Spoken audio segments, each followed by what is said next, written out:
Hi, everyone. My name is Marcus, and welcome to part two of our series, Honoring Mental Health Awareness. You're going to be hearing from my lovely wife, EevanScalez, as she shares some information on supporting your loved ones that are suffering from mental illness. This is a topic that's very near and dear to her heart, as she has spent a majority of her life supporting some very close family members as they have dealt with mental illness. She's going to share some tips that she has adapted into her own personal life so that she can make sure she supports her loved ones in a very practical way. It's not easy. It's definitely not easy during these times as we deal with this pandemic of COVID-19.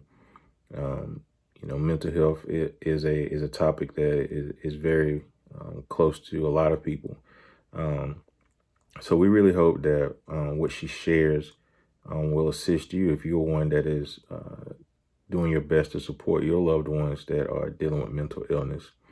So we just want you to take the time to sit back and just watch what we share.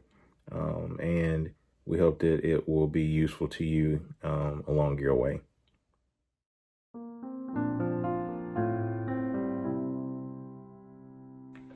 Hey everybody.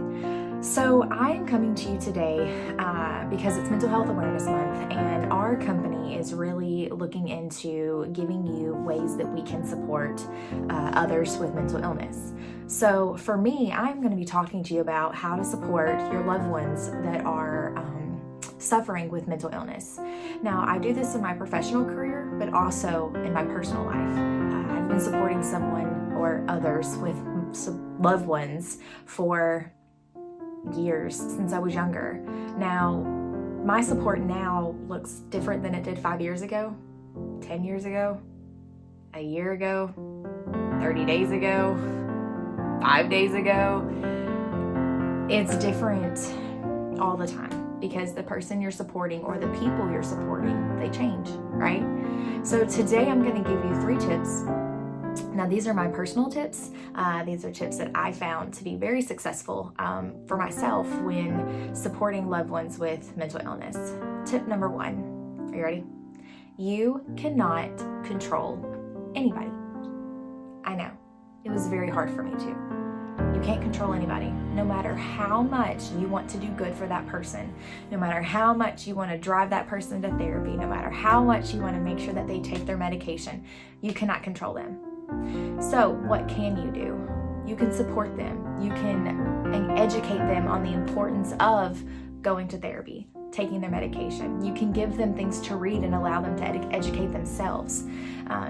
Being there for them, listening to them. Those are things that you can do. You can also control yourself and how you react to that person. Tip number 2, contact them. Reach out to them, not just a text message. Texting is fine because it gives you a back and forth real quick. Give them a call. Not every day, not every 2 days, but a couple of times a week. Hear their voice. Some of the people that we love right now went from working around social, having structure, having a set schedule, to being at their home by themselves with no technology, not able to communicate to anybody, not able to go to an AA or an NA meeting or therapy, maybe not have medication. So you have transitions that are happening right now in people's lives, and yeah, they're affecting me, but how do you think they're affecting someone else, especially someone that suffers with mental illness? So be there, listen to them, hear their voice tone. Let them know that you're there and that you're thinking of them and giving them hope that this is going to be over soon. Tip number 3, great tip, fill your cup, right? So think of a glass of water and think of a bunch of buckets. I fill my glass and then I put it into my work. I put it into my family. I put it into my children or child. I put it into my husband. I put it into my friends. My cup's empty. So I have to make sure that I refill my cup so that I can give it back.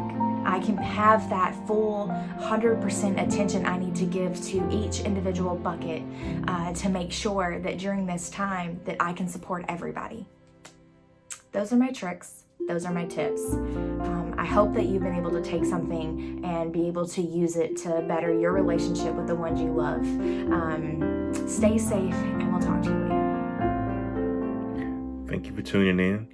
We appreciate your time. If you would like any more information pertaining to the content that was discussed, please check out our resources.